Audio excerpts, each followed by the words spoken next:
نحمده ونصلي ونسلم على رسوله الكريم.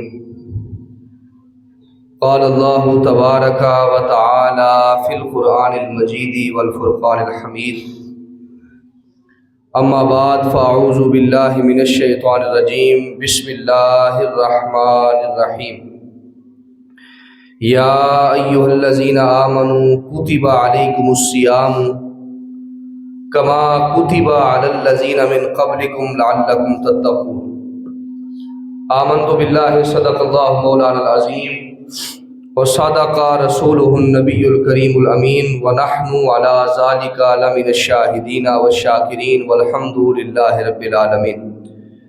مولاي صل وسلم دائما أبدا على حبيبك خير الخلق كلهم هو الحبيب الذي ترجى شفاعته لكل هول من الأهوال مقتحم.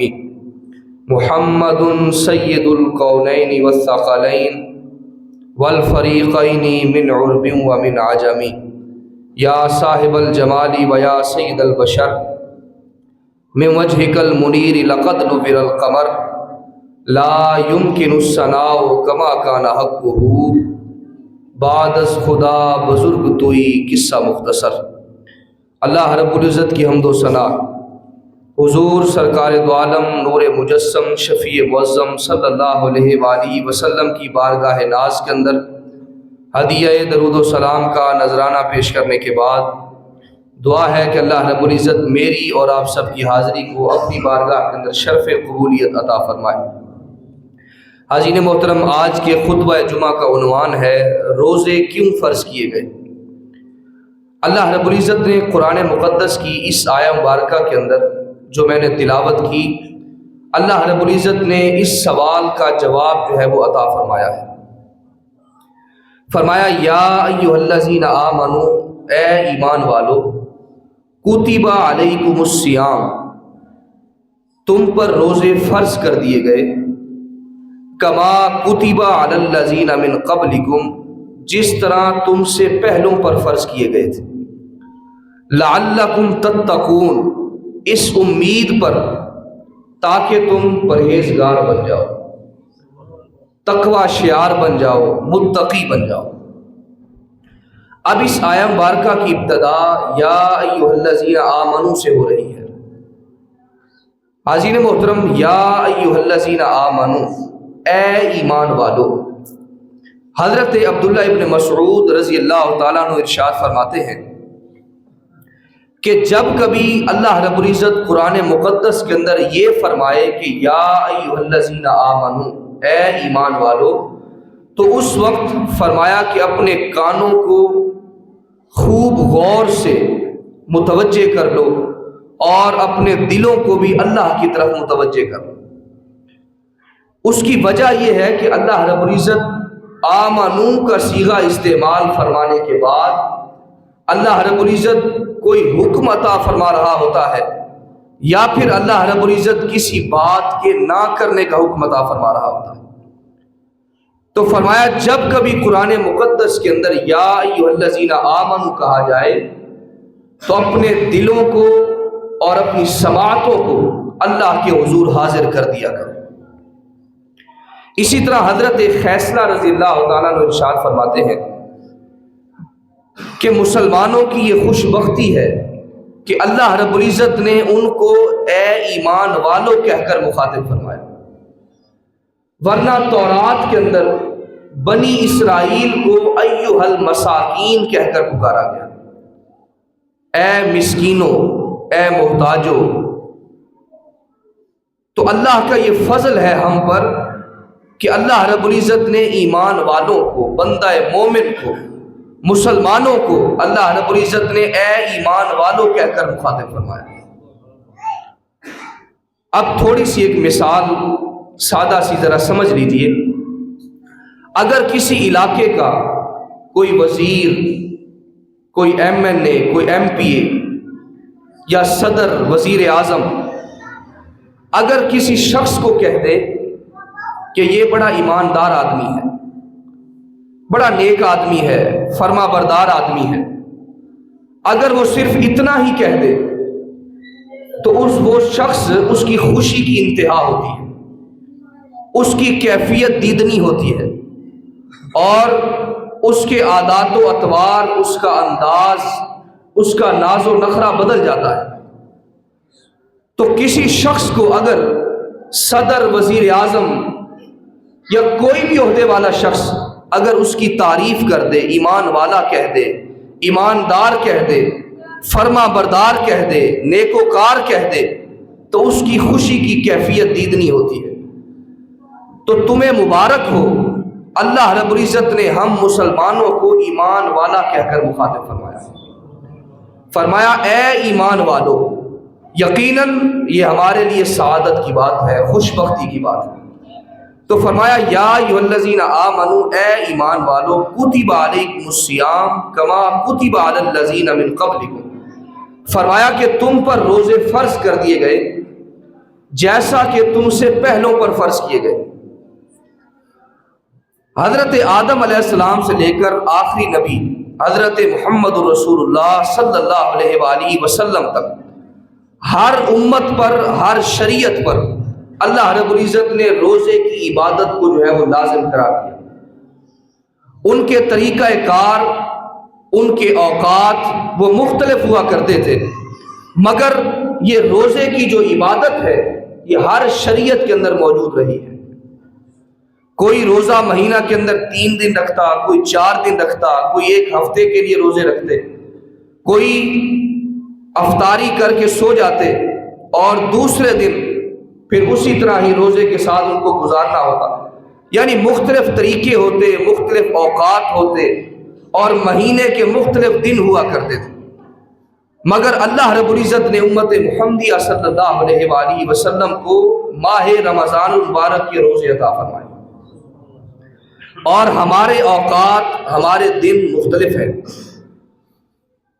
تو روزے کی جو عبادت ہے وہ صرف امت محمدیہ صلی اللہ علیہ وآلہ وسلم پر ہی لازم نہیں کی گئی، بلکہ آدم علیہ السلام سے لے کر آقا علیہ الصلوۃ والتسلیم کے زمانہ مبارکہ تک نماز اور روزہ یہ ایسی عبادات ہیں جو ہر شریعت کے اندر لازم کرا دی گئی۔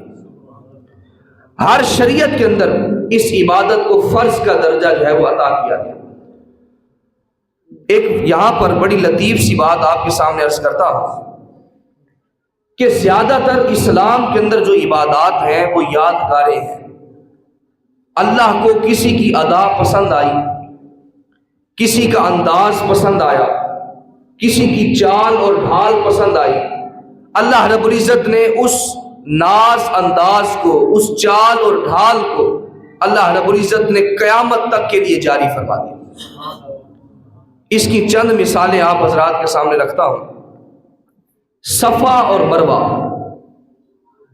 حاجی لوگ جب وہاں پر پہنچتے ہیں تو صفا اور مروہ پر سعی کرتے ہیں، چکر لگاتے ہیں، دوڑتے ہیں، 7 چکر پورے کرتے ہیں۔ اب اس کا فلسفہ کیا ہے؟ حضرت ابراہیم علیہ السلام جب حضرت اماں ہاجرہ سلام اللہ علیہا اور حضرت اسماعیل علیہ السلام اس وادی کے اندر چھوڑ کر آئے تھے، اس بیابان علاقہ کے اندر چھوڑ کر آئے تھے، تو وہاں پر کھیتی باڑی کا کوئی ذریعہ نہ تھا، وہاں پر پانی دستیاب نہ تھا۔ حضرت اسماعیل علیہ السلام پیاس کی شدت کی وجہ سے، چونکہ ابھی کم سن تھے، چھوٹے بچے تھے، پیاس کی شدت کی وجہ سے حضرت اسماعیل علیہ السلام رونے لگتے ہیں۔ تو ماں کی مامتا، وہ چونکہ اللہ رب العزت نے اس کے اندر رحمت رکھی ہے، شفقت رکھی ہے، سوز و گداز رکھا ہے، اب ماں سے دیکھا نہ گیا، رہا نہ گیا، حضرت اماں ہاجرہ سلام اللہ علیہا دوڑتی ہیں پانی کی تلاش کے اندر، صفا اور مروہ اس جگہ پر آپ 7 چکر لگاتی ہیں، اور پھر نظر پڑتی ہے اپنے بیٹے کی طرف، حضرت اسماعیل علیہ السلام کے قدموں سے پانی کا چشمہ جاری ہو چکا ہے۔ اب یہ جو بے تابی کے اندر، تڑپ کے اندر حضرت اماں ہاجرہ نے 7 چکر لگائے، اللہ رب العزت کو یہ ادا اتنی پسند آئی کہ اللہ رب العزت نے اس کو حج کا رکن بنا دیا۔ حج کے اندر اس کو جاری فرما دیا، اور قیامت تک اس پریکٹس کو اللہ رب العزت نے جاری فرما دیا۔ اسی طرح قربانی، حضرت ابراہیم علیہ السلام اور حضرت اسماعیل علیہ السلام کی یادگار ہے، یہ بھی اللہ رب العزت نے امت محمدیہ صلی اللہ علیہ وآلہ وسلم کو واجب کا درجہ عطا فرما دیا۔ اور اسی طرح شیطان کو کنکر مارے جاتے ہیں۔ اس کا فلسفہ یہ ہے کہ شیطان کو کنکر اس لیے مارے جاتے ہیں کہ جب حضرت ابراہیم علیہ السلام حضرت اسماعیل علیہ السلام کو ذبح کرنے کے لیے جا رہے تھے تو راستہ کے اندر شیطان نے حضرت اسماعیل علیہ السلام کو ورغلانے کی کوشش کی، بہکانے کی، بھٹکانے کی کوشش کی کہ تیرا والد تجھے ذبح کرنے کے لیے جا رہا ہے۔ حضرت ابراہیم علیہ السلام نے کنکر اٹھا کر اس شیطان کو مارے تھے۔ اللہ کو یہ ادا پسند آئی، اللہ رب العزت نے اس کو بھی حج کے رکن کے اندر شامل فرما دیا۔ اور آپ دیکھتے ہیں کہ حج کے موقع پر مخصوص لباس ہوتا ہے، 2 چادروں کے اندر، احرام کے اندر۔ کوئی کسی خطے کا رہنے والا ہے، پوری دنیا کے اندر ایک ہی خانہ کعبہ ہے، اور خانہ کعبہ کے اندر ہر طرف سے لوگ آتے ہیں، پوری دنیا سے لوگ اکٹھے ہو کر آتے ہیں، مگر ان کا لباس ایک ہوتا ہے۔ حج کے موقع پر ان کا لباس ایک احرام ہوتا ہے، 2 چادریں اس کے اندر ملبوس کے اندر تیار ہو کر خانہ کعبہ کے گرد جمع ہوتے ہیں۔ اس کا فلسفہ کیا ہے؟ جب حضرت ابراہیم علیہ السلام اور حضرت اسماعیل علیہ السلام آپ نے جب کعبہ شریف کو تعمیر کیا، اس وقت آپ کے بدن اطہر پر صرف 2 چادریں تھیں، صرف 2 چادریں تھیں۔ اللہ کو یہ ادا پسند آئی، اللہ رب العزت نے حج کے لیے صرف ان 2 چادروں کو ہی لازم فرما دیا۔ احرام، اس کا فلسفہ اللہ کے ولیوں کی، اللہ کے نبیوں کی یادگار ہے۔ تو عزیز محترم، اسی طرح نماز کے اندر اگر ہم غور کریں تو نماز بھی سیلیبریشن ہے، یادگاریں ہیں۔ حضرت آدم علیہ السلام کو جب جنت سے زمین پر اتارا گیا تو حضرت آدم علیہ السلام 300 سال تک اللہ رب العزت کے حضور توبہ کرتے رہے، گڑ گڑاتے رہے، معافی مانگتے رہے۔ پھر آقا علیہ الصلوۃ والتسلیم کے توسل سے اللہ رب العزت نے حضرت آدم علیہ السلام کی توبہ کو قبول فرمایا، اور جب توبہ قبول ہوئی تو شکرانے کے طور پر حضرت آدم علیہ السلام نے 2 رکعت نماز ادا کی۔ حضرت آدم علیہ السلام نے 2 رکعت نماز ادا کی، اور وہ وقت جو تھا وہ فجر کا وقت تھا۔ اللہ رب العزت کو وہ 2 رکعتیں اتنی پسند آئیں، اللہ رب العزت نے قیامت تک اس کو فجر کی نماز ہی بنا دیا۔ اور اسی طرح ظہر کی نماز، حضرت ابراہیم علیہ السلام کو جب حضرت اسحاق علیہ السلام کی بشارت عطا کی گئی، اور حضرت اسحاق علیہ السلام کی بشارت جب فرشتوں نے دی، حضرت ابراہیم علیہ السلام نے کہا کہ اب تو میں بوڑھا ہو چکا ہوں اور میری بیوی بھی مایوس ہو چکی ہے، لہٰذا اب کیسے ہمارے ہاں بچہ پیدا ہوگا؟ مگر فرشتوں نے کہا تھا کہ کیا تم رب کی رحمت سے مایوس ہو چکے ہو، نا امید ہو چکے ہو؟ پھر اللہ رب العزت نے حضرت ابراہیم علیہ السلام کے گھر حضرت اسحاق علیہ السلام 120 سال کی عمر مبارک کے اندر آپ کو بیٹا عطا فرمایا جس کا نام اسحاق ہے۔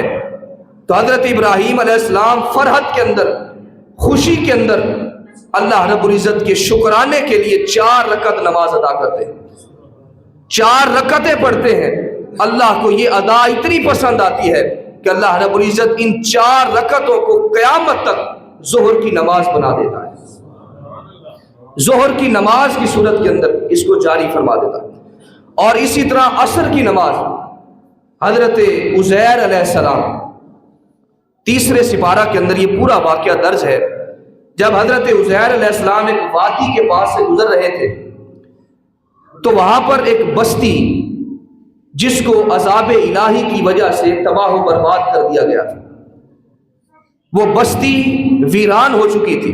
حضرت عزیر علیہ السلام کو خیال آیا کہ جب یہ لوگ مر کر مٹی ہو چکے ہیں، ان کی ہڈیاں خلط ملط ہو چکی ہیں اور سارے ان کے ذرات بکھر چکے ہیں، اللہ رب العزت ان کو دوبارہ کیسے زندہ فرمائے؟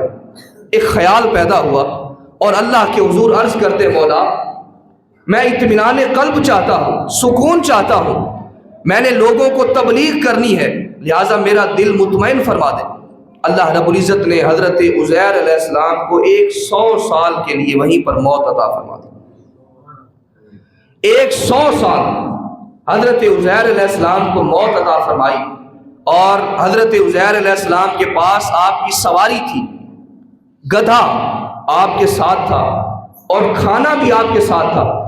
حضرت عزیر علیہ السلام 100 سال کے لیے وہیں پر آرام فرما ہو جاتے ہیں، موت کی آغوش کے اندر چلے جاتے ہیں۔ پھر اللہ رب العزت 100 سال کے بعد حضرت عزیر علیہ السلام کو دوبارہ زندہ فرماتا ہے، اور اللہ رب العزت پوچھتا ہے عزیر بتاؤ تم یہاں پر کتنا عرصہ رہے، کتنی دیر تک یہاں پر رہے ہو؟ حضرت عزیر علیہ السلام نے کہا تھا مولا ثم یجعل یومن او بعد یوم، کہا مولا میں یہاں پر 1 دن رہا ہوں یا پھر دن کا تھوڑا حصہ رہا، مگر ان کو کتنا وقت گزر چکا تھا، 1 صدی گزر چکی تھی۔ 100 سال گزرنے کے بعد اللہ رب العزت نے جب ان کو زندہ فرمایا، پوچھا یہاں پر کتنا وقت گزار چکے ہو؟ کہا مولا میں 1 دن گزار چکا ہوں یا پھر دن کا تھوڑا حصہ گزار چکا ہوں۔ فرمایا اپنے کھانے کی طرف دیکھ، ہم نے 100 سال کے اندر تیرے کھانے کو بھی بوسیدہ نہیں ہونے دیا، وہ بھی اسی طرح تر و تازہ ہے۔ اور فرمایا اپنی سواری کی طرف دیکھ، اپنے گدھے کی طرف دیکھ، اور وہ اس وقت گدھا جو ہے وہ مر کر مٹی ہو چکا تھا۔ پھر اللہ رب العزت نے حضرت عزیر علیہ السلام کے سامنے اس گدھے کو دوبارہ زندہ فرمایا، اور ان کو تسلی ہو گئی، اطمینان قلب نصیب ہوا کہ مرنے کے بعد اللہ رب العزت اس طرح دوبارہ زندہ عطا فرمائے گا اور انسانوں کو دوبارہ زندہ فرمائے گا اور میدان محشر اللہ رب العزت سجائے گا۔ اب جب ان کو اطمینان قلب نصیب ہوا، سکون نصیب ہوا، حضرت عزیر علیہ السلام نے شکرانے کے طور پر 4 رکعت نماز ادا کی، اللہ کا شکر ادا کرنے کے لیے 4 رکعتیں پڑھی۔ اللہ کو 4 رکعتیں اتنی پسند آئیں کہ اللہ رب العزت نے ان 4 رکعتوں کو قیامت تک نماز عصر بنا دیا، عصر کی نماز کے لیے اس کو جاری فرما دیا۔ اور مغرب کی نماز، ایک روایت کے مطابق حضرت ایوب علیہ السلام کی یادگار ہے، جب ان کو اللہ رب العزت نے بیماری سے شفا عطا فرمائی اور وہ 4 رکعتیں پڑھنے کے لیے کھڑے ہوئے، 3 رکعتیں پڑھ پائے تھے، 4تھی رکعت کے لیے کھڑے ہونے لگے، نقاہت اتنی زیادہ تھی، کمزوری اتنی زیادہ تھی کہ 4تھی رکعت کے لیے اٹھ نہ پائے، بلکہ وہیں پر گر گئے اور التحیات پڑھ کر سلام پھیر دیا۔ اب 4 رکعتیں پڑھنے لگے تھے مگر 3 رکعتیں پڑھ پائے۔ اللہ رب العزت کو اپنے پیارے کی یہ بھی ادا پسند آئی، اللہ رب العزت نے اس کو مغرب کی نماز بنا دیا۔ اور عشاء کی نماز، یہ کائنات کے آقا صلی اللہ علیہ وآلہ وسلم کی یادگار ہے۔ تو عزیز محترم، یہ عبادات، اس کا فلسفہ اگر آپ اس کی طرف جائیں، اللہ رب العزت اپنے پیاروں کی یادگاروں کو زندہ فرماتا ہے۔ اور یہ سیلیبریشن ہے، حج کے مناسک کی طرف نظر اٹھائیں، ہر طرف آپ کو یہ نظر آتا ہے کہ ہر مناسک حج کا کوئی نہ کوئی فلسفہ ہے، کوئی وجہ ہے۔ اور اسی طرح نمازوں کی طرف غور کریں، یہ بھی اللہ کے نبیوں کی یادگاریں ہیں۔ اور ماہ رمضان المبارک، یہ کائنات کے آقا صلی اللہ علیہ وآلہ وسلم، روایات کے اندر آتا ہے حضور غار حرا کے اندر تھوڑا سا معمولی کھانا لے کر وہیں پر چلے جاتے اور دن بھر تھوڑا سا کھا پی کر عبادت کرتے، رات کو قیام اللیل کرتے اور سارا دن، ساری رات اللہ کی عبادت کے اندر گزارتے۔ اللہ کو یہ ادا پسند آئی۔ روایات کے اندر آتا ہے کہ وہ دن رمضان مبارک کے دن تھے، اللہ کو یہ ادا پسند آئی۔ پھر اللہ رب العزت نے 10 شعبان المعظم 2 ہجری کو اللہ رب العزت نے پھر ماہ رمضان کے روزے امت محمدیہ پر فرض فرما دیا۔ تو ماہ رمضان آقا علیہ الصلوۃ والتسلیم کی یادگار ہے۔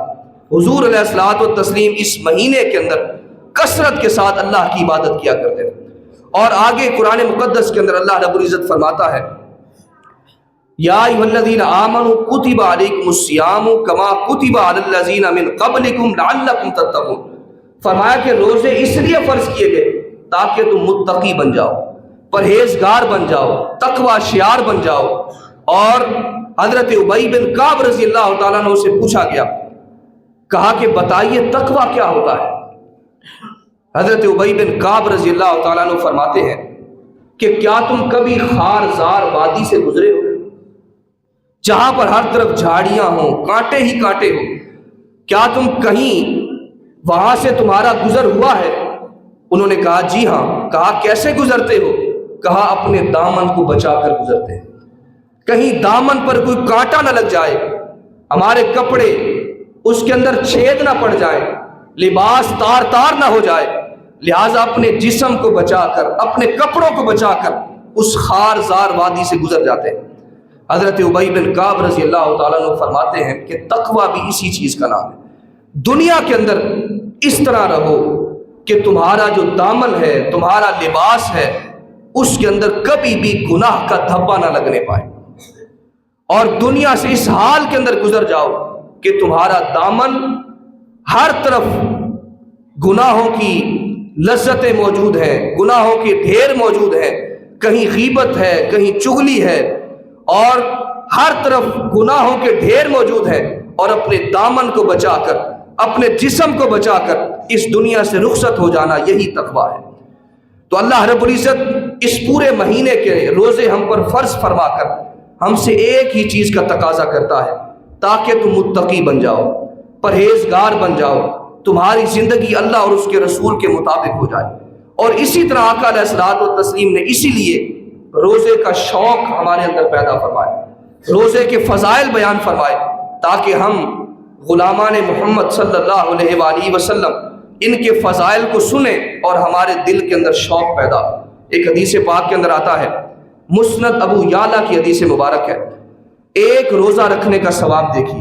آقا علیہ الصلوۃ والتسلیم نے ارشاد فرمایا، جو شخص ایک روزہ رکھتا ہے اللہ رب العزت اس کو جہنم کی آگ سے اتنا دور فرما دیتا ہے کہ جیسے کوا جب سے پیدا ہوتا ہے اور مرنے تک جتنا سفر کرتا ہے، اللہ رب العزت ایک روزہ رکھنے والے کو اتنا جو ہے وہ جہنم سے دور فرما دیا کرتا ہے. ایک اور حدیث مبارک کے اندر آتا ہے، آقا علیہ الصلوۃ والتسلیم نے فرمایا، اللہ رب العزت ارشاد فرماتا ہے کہ ہر عمل کا، ہر نیکی کا 1 سے لے کر 700 گنا تک اللہ رب العزت اجر اور صلہ عطا فرماتا ہے، مگر فرمایا روزہ میرے لیے ہے، الصوم لی وانا اجزی بہ. فرمایا اللہ رب العزت فرماتا ہے کہ روزہ میرے لیے ہے اور میں خود ہی اس کی جزا عطا فرماؤں. اور پھر محدثین کرام نے اس کا یوں بھی مفہوم کیا اور اس کا فرمایا کہ الصوم لی وانا اجزا بہ. فرمایا کہ اللہ رب العزت فرماتا ہے کہ روزہ میرے لیے ہے اور میں خود ہی اس کی جزا ہوں. فرمایا کہ میں خود ہی اس کی جزا ہوں. تو جس کو خود رب مل گیا اس کو کائنات کی کسی چیز کی حاجت باقی نہیں رہ جاتی. اس کی ایک مثال آپ کے سامنے رکھتا ہوں. محمود غزنوی رحمۃ اللہ تعالی علیہ ایاز سے بڑا پیار کرتے، بڑی محبت کرتے، اور ایاز محمود غزنوی کا وزیر تھا اور اس سے بڑا پیار کرتے. اور جو درباری تھے ایک دن کہنے لگے کہ آپ ایاز سے بڑا پیار کرتے ہیں، بڑی محبت کرتے ہیں، ایسا ان کے اندر کیا دیکھا ہے کہ ان سے بڑا پیار کرتے ہیں؟ محمود غزنوی رحمۃ اللہ تعالی علیہ آپ نے کہا کہ اپنے لوگوں کو بلا لیجیے. آپ نے لوگوں کو اکٹھا کیا اور ہیرے جواہرات آپ نے ان کے سامنے پھیلا دی. کہا ان ہیرے جواہرات میں سے جو کچھ تمہیں چاہیے لے لو. اب ان کو ایک موقع ہاتھ مل گیا اور خزانہ ہاتھ لگ گیا. انہوں نے اپنے اپنی طاقت کے مطابق، بساط کے مطابق اس ہیرے جواہرات میں سے لینا شروع کر دی. ایاز ایک طرف کھڑا ہو کر اس ماجرے کو دیکھ رہا ہے. محمود غزنوی رحمۃ اللہ تعالی علیہ آپ ان سے فرمانے لگے کہ ایاز، جب سارے کے سارے لوگ ہیرے جواہرات کو اکٹھے کر رہے ہیں اور حاصل کر رہے ہیں، تم خاموشی سے کیوں کھڑے ہوئے ہو اور ہیرے جواہرات کو اکٹھے کیوں نہیں کر رہے؟ حاصل کیوں نہیں کر رہے؟ ایاز کہتا ہے کہ مجھے ہیرے جواہرات نہیں چاہیے، بلکہ مجھے ہیرے جواہرات والا چاہیے۔ مجھے ان موتیوں سے غرض نہیں ہے، مجھے موتیوں والا چاہیے۔ تو عزیز محترم، اللہ رب العزت فرماتا ہے کہ روزہ میرے لیے ہے اور میں خود اس کی جزا ہوں۔ تو روزے کا جو اصل مقصد ہے وہ اللہ کی بارگاہ کی طرف لو لگانا ہے، اس کی معرفت کو حاصل کرنا ہے اور اس کی یاد کو حاصل کرنا ہے۔ دنیا کے اندر کوئی حسن ایسا نہیں رکھا جو اس کے حسن کے برابر لذت دے سکے، کوئی عشق ایسا نہیں رکھا جو اس کے عشق کے برابر لذت دے سکے۔ دنیا کی کوئی لذت ایسی نہیں ہے جو اس کے سجدوں کے لذت کے برابر لذت دے سکے۔ حضرت ربیعہ بن کعب رضی اللہ تعالیٰ عنہ فرماتے ہیں، میں چند چیزیں آقا علیہ الصلوۃ والتسلیم کی بارگاہ کے اندر لے کر حاضر ہوا، جس کے اندر مسواک تھی، وضو کا پانی تھا، دیگر چیزیں تھیں۔ کائنات کے آقا صلی اللہ علیہ وآلہ وسلم نے دیکھا، حضور نے فرمایا ربیعہ مانگ، آج کیا مانگتا ہے؟ ربیعہ مانگو، آج جو کچھ تم مانگو کہ تمہیں عطا کیا جائے گا۔ حضرت ربیعہ بن کعب رضی اللہ تعالیٰ عنہ عرض کرتے ہیں، یا رسول اللہ صلی اللہ علیہ وسلم، یا حبیب اللہ، دنیا کا مال و زر مجھے نہیں چاہیے، دنیا کا جاہ و سلطنت نہیں چاہیے، دنیا کا منصب و عہدہ نہیں چاہیے، حضور صرف ایک چیز چاہیے کہ میں جنت کے اندر آپ کی رفاقت چاہتا ہوں، آپ کی قربت چاہتا ہوں، آپ کی سنگت اور معیت چاہتا ہوں۔ لہٰذا حضور میرے اوپر یہ کرم فرما دے کہ جنت کے اندر مجھے اپنا ساتھی بنا دے۔ تجھ سے تجھی کو مانگ کر مانگ لی میں نے ساری کائنات۔ یا رسول اللہ دونوں عالم آپ سے مانگوں گا تو رکھوں گا کہاں؟ یا رسول اللہ دونوں عالم آپ سے مانگوں گا تو رکھوں گا کہاں؟ آپ خالی ہاتھ رکھ دے میرے خالی ہاتھ میں۔ تو جب محمود غزنوی، ایاز محمود غزنوی سے کہتا ہے کہ مجھے موتی نہیں چاہیے بلکہ موتیوں والا چاہیے، تو جب انسان روزہ رکھتا ہے تو اللہ رب العزت اس کا اجر اور صلہ ہی عطا فرماتا ہے۔ اللہ فرماتا ہے کہ میں خود اس کو حاصل ہو جایا کرتا ہوں۔ اور روزہ دار کے منہ کی جو بو ہے اللہ رب العزت کو مشک و عنبر سے بھی زیادہ پیاری لگتی ہے، چونکہ اللہ کے حکم کی تعمیل کرتے ہوئے انسان صبح سے لے کر شام تک ٹھنڈا میٹھا مشروب ہونے کے باوجود، کھانے پینے کی اشیاء ہونے کے باوجود اللہ کے حکم کے مطابق کھانے پینے سے گریز کرتا ہے، بچ جاتا ہے، حلال چیزوں کے ہوتے ہوئے اپنے آپ کو روک لیتا ہے۔ پھر اللہ رب العزت کو اپنے اس بندے پر پیار آ جاتا ہے، اور پھر اللہ رب العزت فرماتا ہے کہ میرا بندہ میرے لیے روزہ رکھتا ہے، لہٰذا میں خود اس کو حاصل ہو جاتا ہوں۔ تو عزیز محترم، یہ ماہ مقدس یہ ہمیں تقوی کا درس دیتا ہے، اور ہم پر روزے اس لیے فرض کیے گئے تاکہ ہماری لو اللہ کی طرف لگ سکے، اور ہمارا جو مقصد حیات ہے وہ اللہ کی طرف ہے، اور ہم ایک جہان سے اس جہان کے اندر آئے ہیں، اور وہ جہان تھا عالم برزخ۔ اور عالم ارواح کے اندر جب ساری روحیں اکٹھی تھیں، اور ان روحوں کے اندر کچھ نیکوں کی روحیں تھیں، کچھ بدکاروں کی روحیں تھیں، مگر ان کو جو پڑوس حاصل تھا وہ عرش الہی کا پڑوس حاصل تھا، جن پر فرشتے ہر وقت اللہ کی تسبیح کرتے رہتے تھے، اللہ کو یاد کرتے رہتے تھے۔ اور جب یہ روح، مولانا جلال الدین رومی رحمۃ اللہ علیہ فرماتے ہیں، بشنو از نئے چوں حکایت می کند وز جدائی ہا شکایت می کند۔ کہا اے بندے اپنی بنسری کی آواز کو سن، تیری روح کچھ کہتی ہے، تجھ سے کوئی رونا روتی ہے، تجھ سے کوئی شکایت کرتی ہے، تجھے کوئی حکایت بیان کرتی ہے، کوئی کہانی بیان کرتی ہے۔ اے بندے اپنی روح کی آواز کو سن، تیری روح حکایت بیان کرتی ہے اس عالم کی جب عالم ارواح کے اندر تھی، اللہ کی انوار و تجلیات کے پرتوں کے اندر تھی، پھر اس کو زمین پر اتارا گیا اور ایک جسم کے اندر اس کو ڈال دیا گیا۔ اب ساری زندگی خوش بخت لوگوں کی روحیں دنیا کے اندر آ کر بھی اپنے آپ کو تقویٰ سے مرقع اور مسجع کرتی ہے، اور لیس ہو کر ہر طرف سے اللہ کی روشنیوں کو، انوار و تجلیات کو سمیٹتے ہوئے اس دار فانی کی طرف پھر کوچ کر جاتی۔ تو نیک و کاروں کی روحوں، حاضر محترم، یہ مہینہ یقیناً یہ ہماری پریکٹس کروائی جاتی ہے کہ ہم سارا سال کس طرح ہم نیکی کی طرف آگے بڑھ سکتے ہیں، اور اپنی خواہشات پر کس طرح قابو پا سکتے ہیں، حلال چیزوں کو بھی ترک کر کے ہم کس انداز سے اپنی زندگی کو بسر کر سکتے ہیں۔ تو اسی طرح یہ ہماری پریکٹس کروا کر سارا سال ہمیں حرام چیزوں سے بچنے کے اللہ رب العزت دعوت دیتا ہے۔ یہ روزہ، یہ رمضان المبارک ہمیں غیر رمضان کے اندر حرام چیزوں سے بچنے کا بھی حکم عطا فرماتا ہے۔ تو عزیز محترم، یہ روزے کا جو اصل مقصد ہے وہ تقویٰ ہے، پرہیزگاری ہے، اللہ کی معرفت ہے، اللہ کی قربت ہے، اللہ کی محبت ہے۔ اللہ رب العزت ہم سب کا خاتمہ ایمان پر فرمائے اور ہم سب کے روزوں کو قبول فرمائے۔ وما علیہ الا البلاغ، جنہوں نے سنتے ادا کرنی ہے وہ سنتے ادا کریں۔